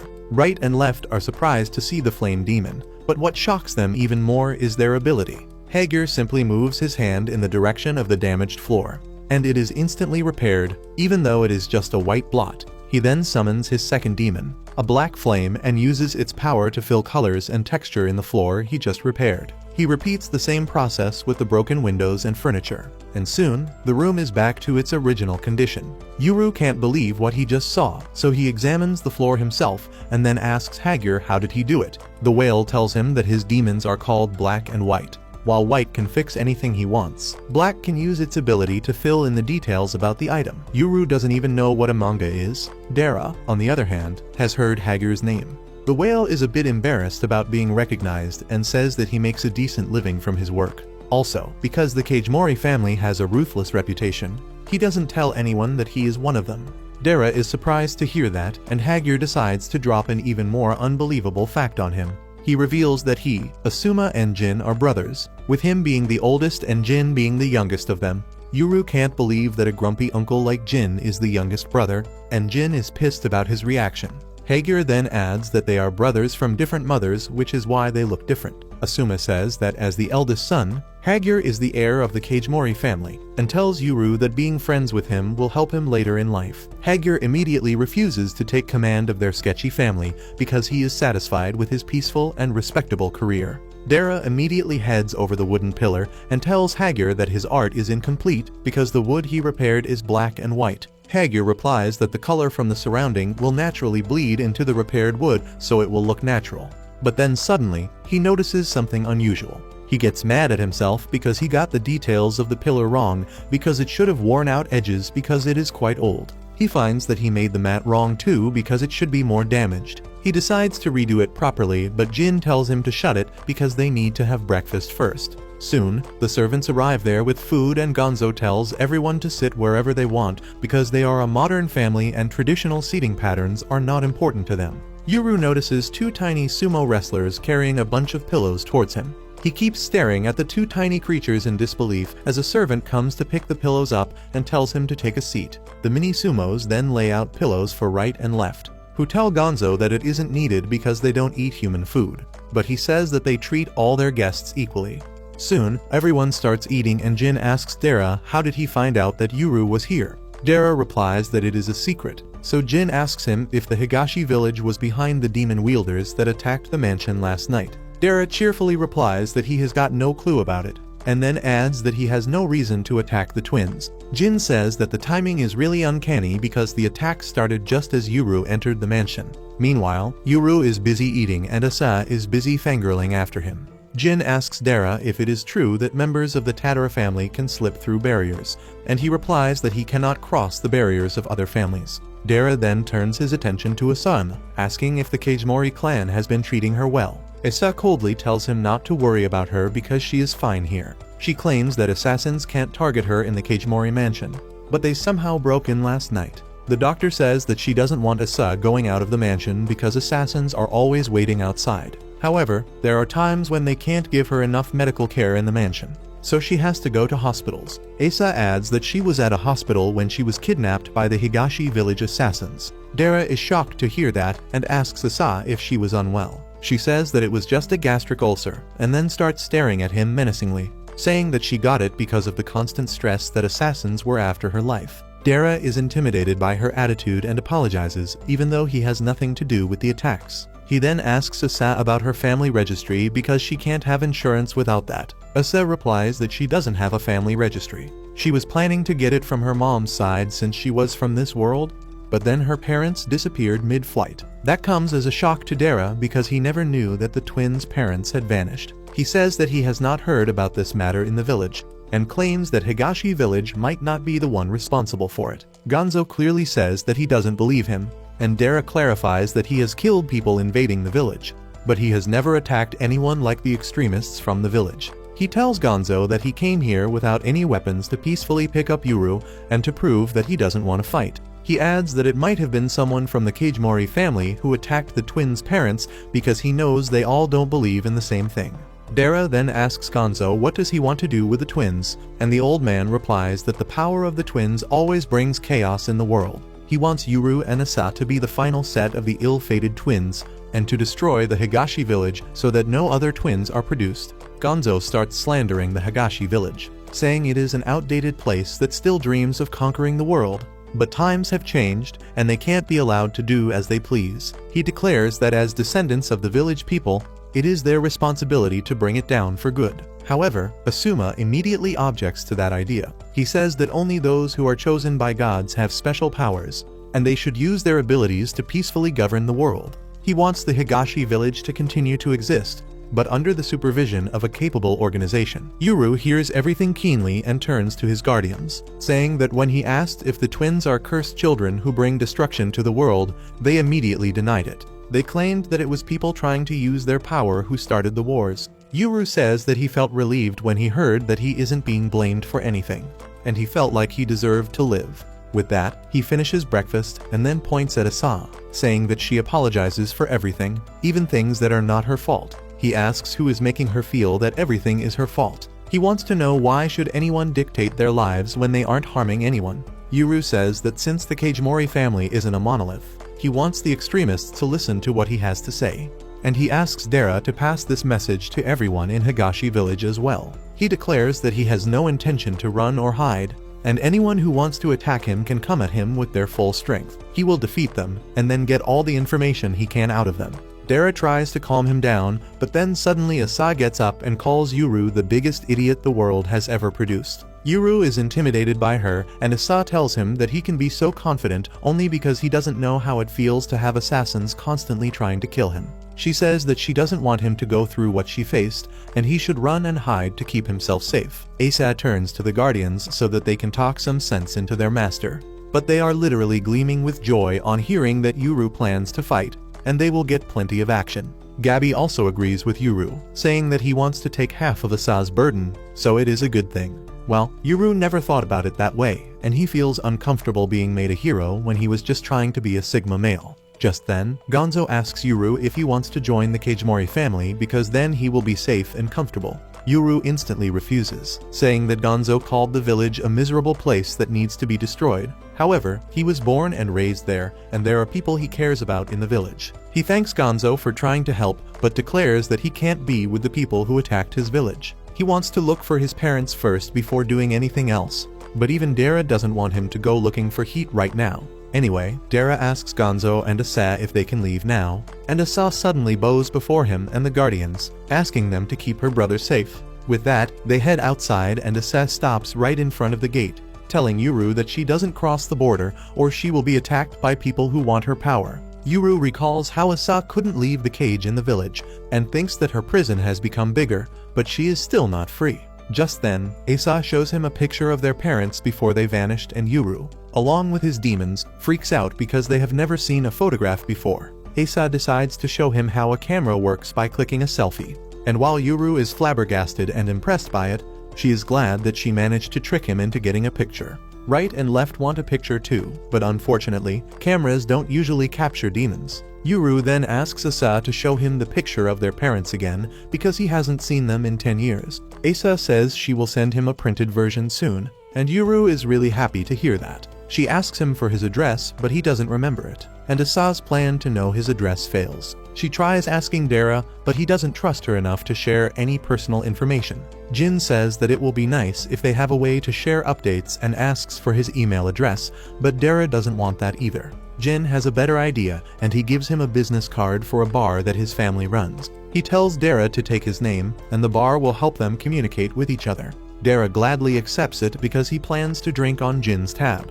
He then thanks the Koikimo family for breakfast and leaves their barrier, but before they go, Asa has one final thing to tell Yuru. She tells him that their parents were heartbroken to leave him in the village. They wanted to take him along too, but Granny Yamaha got in their way and they could barely leave with her. Yuru gets emotional on hearing this and says that this information alone made coming here worth it. Asa can't control herself on hearing that and rushes outside the barrier to hug him. Yuru is taken aback by this, and then Asa puts her hand on his back, telling him to take care. She runs back inside with that, and as the gate closes, Yuru falls to his knees. Everyone is worried that Asa did something, but Yuru says that he let his guard down, and if this was a bear, he would be dead. He then starts crying, saying that this girl is definitely Asa because she used to put her hand on his back just like this in the past. Meanwhile, Asa tells Jin not to put a spy behind her brother because trust is important, and he agrees, but apparently Asuma does not, and he sets a butterfly to tail Yuru. A few minutes later, Yuru and his group exit the Koikimo estate and Dara starts thinking about how he is going to drink on Jin's tab in the bar he told him about. Suddenly, he notices Yuru looking a bit gloomy, so he decides to change his mood by saying that since they are already in the middle of the city, they should explore it and learn more about the world. Yuru doesn't understand what he is talking about, but soon, Dara takes him to a boat and he can't stop staring through the window while his demons enjoy themselves on the boat's roof. Next, Dara takes him to ride the metro and Yuru freaks out once again. But once they go to a race course, he feels completely out of place because everyone else is screaming like crazy. Once the race is over, Yuru starts talking about the horses here are bigger and faster than the ones in the village. He already likes the horse that won the race and asks Dara how much would it cost. Dara can't even calculate the price of a racehorse and tells Yuru to forget about it, offering to buy him other essential things he needs to live here. Yuru immediately tells him that he needs arrows desperately because he doesn't have enough of them for all the enemies coming after him. Dara starts thinking about where he can find arrows, but then Yuru says that he can make them himself if he has the right material, and that solves his dilemma. He immediately takes Yuru to Home Depot, where the boy and his two demons are dumbfounded on seeing so many things on sale at once. Dara asks him to chill and name the things he needs, and Yuru says that he needs bamboo, thread, and a knife. He plans to use the feathers he sold to Dara the other day as the arrows fletching. However, the main concern he has is if the Home Depot sells deer, because he wants to boil deer skin and organs to make a natural glue. Dara is disgusted just by the idea and tells Yuru to use wood glue like a civilized guy instead. Once they have everything, they go to the counter where the receptionist turns out to be a special case who can see left and right. Her mind goes blank on seeing the two demons, so she switches to autopilot and scans all the items, before telling her manager that she needs a break because she is seeing things now. Right and left also notice that and tell Yuru that the girl could see them even though she is just an ordinary human. And Dara says that sometimes humans can see demons if they are sleep deprived. Next, Dara takes Yuru shopping for clothes and he freaks out thinking that mannequins are scarecrows. Dara tells him to pick whatever he wants and the edgelord goes for a black jacket because it will hide bloodstains well. Dara tells him to get some underpants too.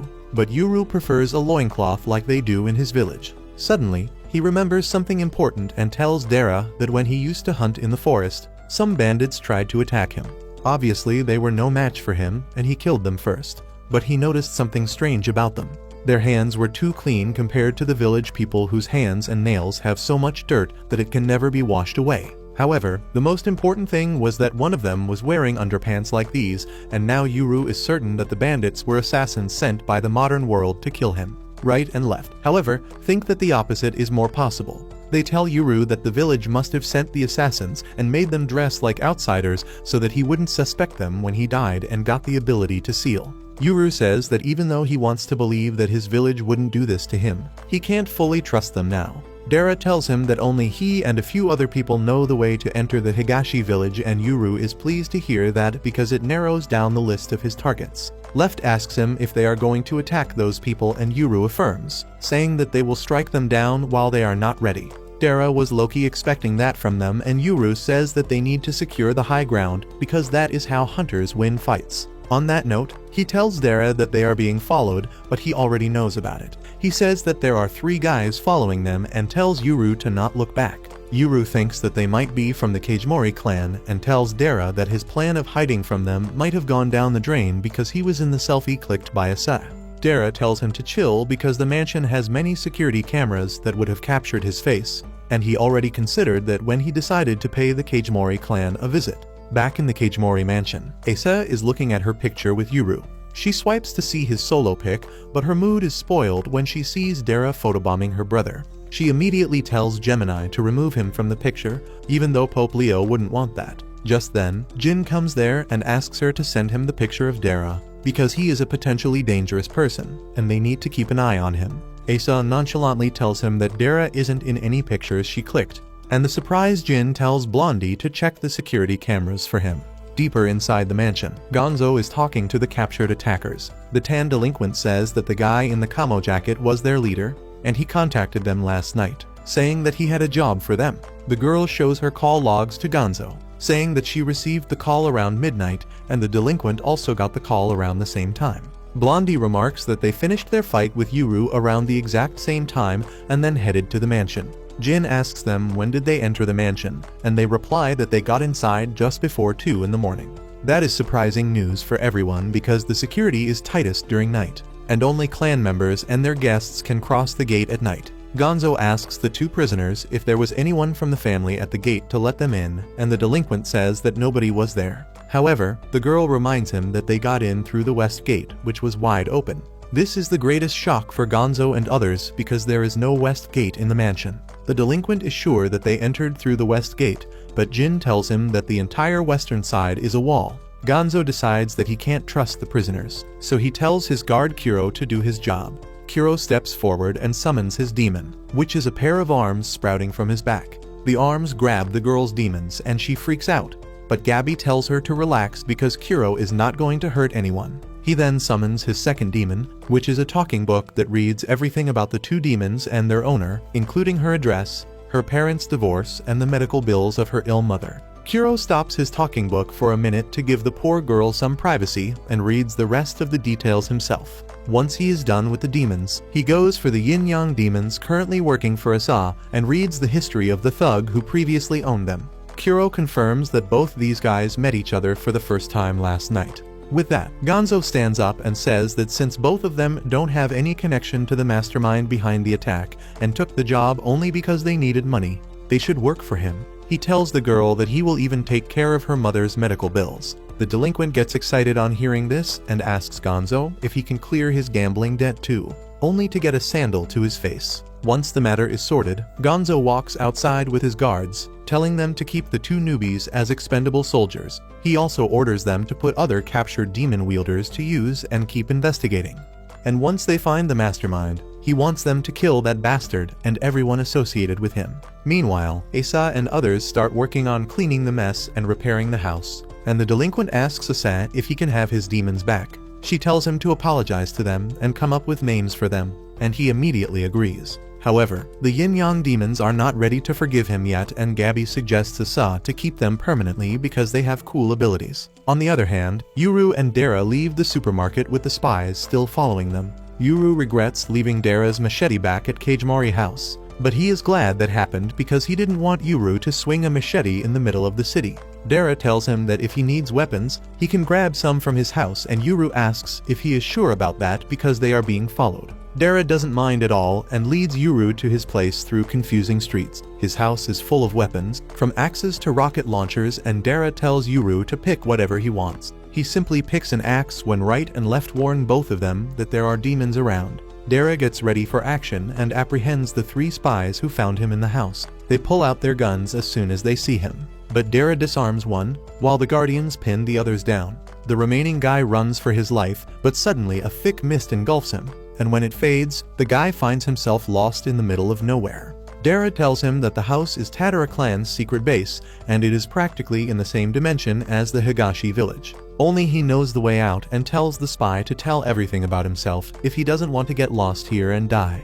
The spy tries getting away but trips on the skeleton of an agent from the Kajimori clan who made the mistake of following Dara in the past. Right and left interrupt his interrogation and tell him that they still sense demons around, and Dara tells them that the Tatara house is a demon itself. However, the guardians are not talking about that, and Yuru and Dara get alert on hearing this. Suddenly, a long whip hits one of the spies and tears his head from his body. Everyone stares in shock as a creepy demon with super long arms comes out of the well nearby, grinning menacingly. As Yuru and Dara get ready to fight him, the demon's partner takes care of another spy while doing the most insane squat in history with its super long legs. The 2 creepy demons get together and start taunting the guardians, who are really pissed to see them.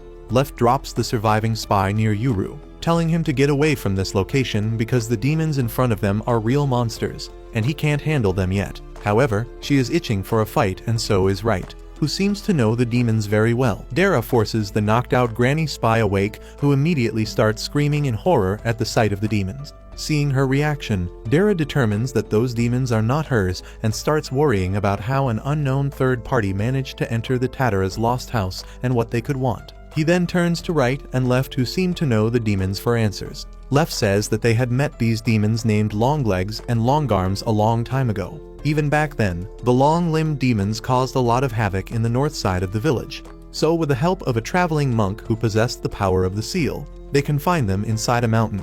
Right then asks the demons how they escaped from the mountain, to which they answer that their new master dispelled the seal spell and granted them freedom after over 1,000 years. And now that they're here, they plan to settle the score with Right, Left, and the monk. Sadly for them, Right and Left have no idea where the monk is, claiming that his last known whereabouts were at the mountain itself. Dara tries to recall the legends surrounding Longlegs and Longarms. He remembers that they were a nightmare for farmers, as they were known for stomping on fields and flooding them with water they carried from nearby streams. Longlegs and Longarms get triggered after hearing these stories and swear that the villagers spread false propaganda about them while they were sealed in the mountain. In reality, all they did was eat a few innocent people, and after seeing the crowd here, they pick Yuru to be their next meal. They then ask Left and Right who their current master is and guess that if they are here, a new pair of twins must have been born, and the one who possesses the power of seal might be right here. Suddenly, Dara yells out Right and Left's names and commands them to attack Longlegs and Longarms.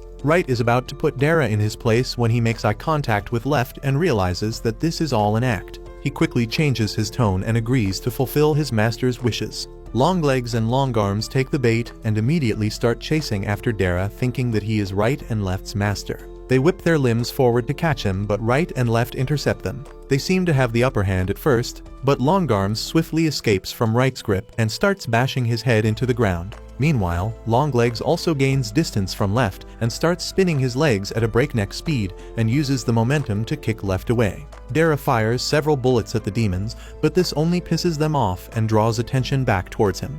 Longarms swats the gun, splitting it in half, and goes for a second attack, but Right blocks his path. At this point, the demons realize that nobody is using the power of seal and guesses the wielder is not here after all. They begin relishing the idea of destroying Left and Right, who are much weaker without seal helping them.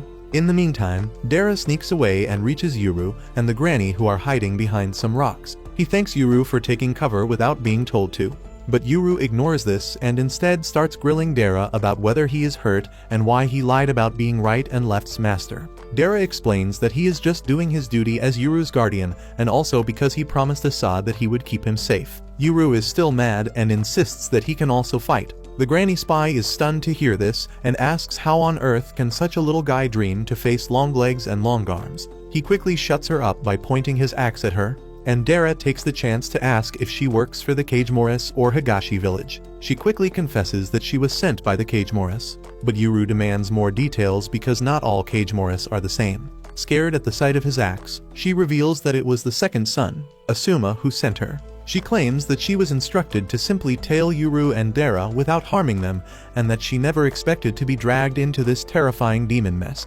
Dara determines the granny to not be a threat and requests her to help as she must at least be a demon wielder. However, Granny points out that she and the other spies left their demons behind because right and left would have easily detected them while they were being followed. Dara yells at her for being useless, which is when she suggests they just leave Longlegs and Longarms behind in this realm, just as the Tataras have trapped other spies. Dara guesses that this plan won't work since the demons and their master probably know how to get in and out on their own. Yuru then suggests that he hunt down the master, who is probably somewhere close by as demons prioritize protecting their master. Dara considers this idea, especially because Longlegs and Longarms don't seem to be paying attention to Yuru. So they finally decide to split up, with Dara continuing to pose as right and left's master as Yuru, and the granny look for the unknown demon master. The granny trembles in fear at first, but she quickly toughens up and reveals several concealed knives, saying that she is only helping so that they can leave in time for her to cook dinner for her husband. Dara attempts to sneak into the house's armory from behind, but Longarm spots him and destroys the wall next to him with a swing. Dara barely gets away from the relentless attacks, and thankfully, Right arrives and stomps on the arm right on time.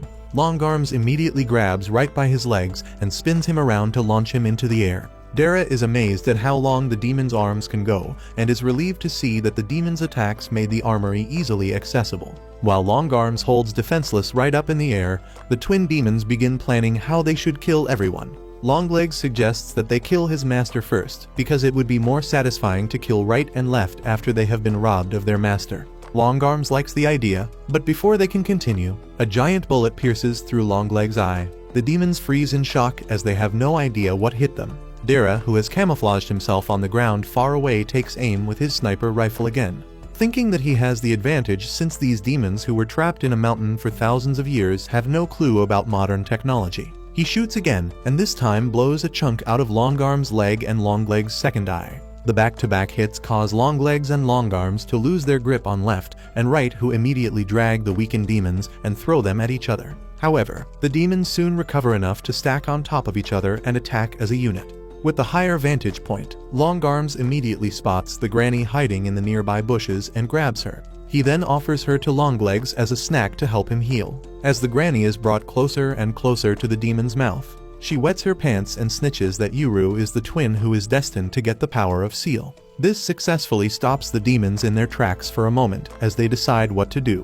The granny hopes that they will go after Yuru instead, and as soon as they loosen their grip, she will cut the tendons in Longarm's arms. But things don't go according to her plan because the demons determine they still need to eat to heal themselves before doing anything and start slowly crushing her head. At that moment, a flying axe hits the demon's arm, causing him to drop the granny, who is picked up by Right before she hits the ground. The demons turn toward the attacker, who turns out to be Yuru. He tells them to leave the woman alone and go after him since he is the prophesied twin and true master of Right and Left. Longlegs and Longarms are stumped over what to do since Yuru does not have the power of the seal yet, and if they kill him, he will simply revive with the power, and they could be sealed somewhere for another 1,000 years. Longarms wonders if they can kill him immediately after he revives, but Longlegs points out that Right and Left would never let that happen. Surprisingly, Yuru then tells Right and Left not to interfere until he tells them to. Longlegs and Longarms don't complain and immediately begin their attack. Yuru successfully dodges all their punches while Right and Left stand motionless, reassuring the demons that they only have to focus on Yuru.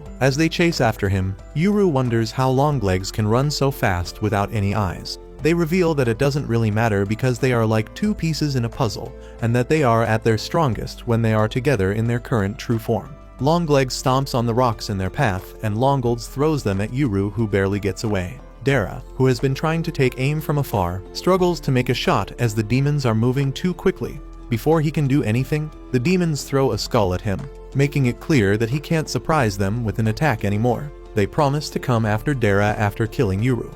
Meanwhile, Yuru continues skirting around all the obstacles that the demons throw at him and then hides in the back of the Tatara house. The demons lose sight of him for a moment, allowing him to change course. But it doesn't last for long as the demons spot him and crush him with an uprooted tree. Seeing Yuru lay still on the ground, the demons start scheming over what to do. They think about cutting his tongue out so he can't ask for right and left's help while they kill him. But as they are laughing, Yuru opens his eyes and the demons are filled with overwhelming fear. While Yuru raises his arm in the air and forms a fist, the demons suspect that he already has the power of the seal, and that he was simply hiding it to wait for the perfect opportunity to win. As the demons' thoughts start racing, Yuru points out that he successfully tricked them for a second, and that this second was enough for right and left to get an opening. He then orders right and left to do as they wish, who are already right behind the demons. Before they can react, right and left use their true forms to split long legs and long arms. After that, the fight becomes one-sided with right ensuring the demons don't reunite, while left swiftly defeats long arms in an underwater fight and Dara fires a bullet to behead long legs. Both the demons ultimately disintegrate into fine mist, leaving behind only their relics. Left looks at the relics and says that they still possess a lot of power, and that the demons could have been gods if they used their powers for good. Right pats Yuru on the back and commends him for pulling off the bluff. Yuru nods and shares that he remembered Ase unleashed her break power by first closing and then opening her first, so he figured that it would be the opposite for him. All of them are impressed by his clever thinking and start praising him for defeating the demons without special powers. The moment is interrupted by Left, who suddenly crushes a butterfly in her hand, after which she claims that it is actually the demon they had been detecting ever since they left the Kagemori clan. Since its presence was so weak, they couldn't pinpoint it until now. Dara realizes that the Kagemoris probably sent the human tails to be decoys, while the butterfly demon was the true spy. The granny recognizes the butterfly to be a part of the second Kagemori son, assumes demon, and warns that killing it would not have harmed the true demon at all. Considering this a problem for later, the party moves on to survey the area to look for the twin demon's master. Yuru leads everyone to a spot at the back of the house where he recalls Longlegs and Longarms had avoided striking. He kneels down and peeks below the house's floorboards to find the suspected master hiding and orders him to come out. A frightened voice responds by asking if Yuru will kill him, which surprises Dara as the suspect sounds very young. But Yuru doesn't seem to care and tells him his fate depends on how he decides to act. After thinking for a while, the suspect finally crawls out with his hands up and swears to tell them anything. Yuru glares at the little boy and asks him if he was Longleg and Longarm's master, which the boy immediately confirms. He then goes on to reveal that his name is Ken Tatara, and that he was told that he could meet his father here. Yuru quickly joins the dots and accuses Dara of abandoning his son. Dara instantly rejects the idea but slowly starts doubting himself after remembering all the women in his life. He frantically asks for the name of Ken's mother, which Ken reveals is Abeba. Not recognizing the name, Dara swears he can't be his father after all. Ken doesn't seem impressed and ends Dara's misery by revealing that his father is Roi Tatara. Yuru wonders where he heard the name Roi before. Dara shares that Roi is his father and Yuru must have known him from back when he used to visit Higashi village. He is about to explain further, but his thoughts are interrupted once he makes the shocking realization that Ken is his half-brother. Once Ken reveals that he is only 13 years old, Dara experiences a second shock because they are 22 years apart in age. Ken doesn't care about this family reunion and instead turns to Yuru to ask if he is one of the twin kids of Mine and Nagisa. Yuru is surprised to hear his parents' names for the first time in years and asks the boy how he knows them. Ken replies that he didn't personally know them, but his father was the one who taught them how to cross Higashi village's barrier. Both Dara and Yuru get riled up on learning this, with Dara butthurt over the fact that their father never told him about this and Yuru demanding to know where his parents currently are. Instead of answering them, Ken gets scared of the axe pointed at his face and starts crying. At that moment, Granny starts poking holes in Ken's claims by asking how the Higashi villagers never suspected the Tataras of being Kagemori spies if Roi ultimately led Yuru's parents to the Kagemoris. Ken admits that he does not have any answers to that. Granny then shuts her ears and says that she'd rather not learn more sensitive information anyway, and swears that she won't snitch on Yuru and Dara once they get out since they saved her life. Dara agrees that there is no point in keeping her trapped in this realm since Asuma has probably already learned the way in using his butterfly demon. Yuru also senses that the granny doesn't want to kill them and asks her if her husband is also in this line of work. She replies that he is just a normal NPC who doesn't even know that she does this job. Yuru feels reassured after hearing this and decides to let her go. Before leaving, Granny asks if she can bury her fellow spies that were killed upon entering the Tatara realm since they don't have any family to mourn them. Dara permits her to do so and Yuru offers to help, which surprises Granny. She tells Yuru that she doesn't get how he talks about killing so easily while also helping to bury his enemies. Yuru explains that bodies must be buried to avoid spreading diseases like the plague, revealing that his actions are not out of compassion but out of the hardships he experienced in the village. While they bury the bodies, Ken shyly thanks Dara for killing Longlegs and Longarms. This gets Yuru thinking about how the contract between a master and his demons are made from blood, and he asks how the contract is peacefully dissolved in cases when the master doesn't die. Dara answers that both the demons and the master can agree to dissolve the contract, and that the term master doesn't mean that they are superior to the demons. Yuru then turns to right and left and asks if this is true for the also. Left confirms and says that if Yuru asked them to, they would return to Higashi Village's entrance, even though they'd prefer staying with him because it gives them freedom. Right and left then stare down Ken and warn him against freeing demons willy-nilly because very few demons are as nice as them. Ken shudders in fear and promises to never do it again. With that in order, left and right explain to Yuru that while the power of break releases stray demons, seal returns them to their relic state and seals them. Soon after, Dara escorts Granny out of the Tatara base, who decides to quit as soon as she steps foot into the real world. Back in the base, Ken is asked to reveal everything he knows. Right off the bat, Ken claims not to know anything about where Yuru's parents or his own dad are. Dara wonders if Roi is even alive, which shocks Ken because he was hoping Dara would know where he is. However, Dara is just as clueless as his half-brother and claims that Roi disappeared one day without even passing down the Tatara Lost House's contract to him. Ken shares that Roi would only come to meet him and his mother occasionally, and during those times, he taught him about demons. Eventually, he stopped coming altogether, and when his mother passed away a few days ago, Ken failed to get in touch with him. Since he was all alone, he thought the best way to survive was to acquire some strong demons, which is why he freed Longlegs and Longarms. However, he quickly regretted it because they turned out to be evil and only spared Ken because he was their master.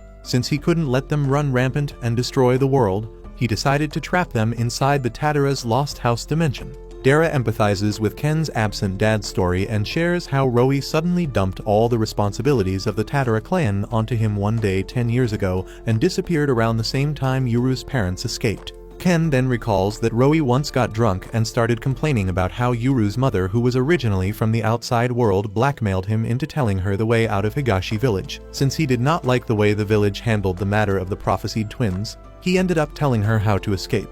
Ken guesses that after doing so, Roi probably had no choice but to retire out of fear of what the village would do if they found out he betrayed them. After Ken shares everything he knows, the party decides to finally return home where Hana has been waiting for them.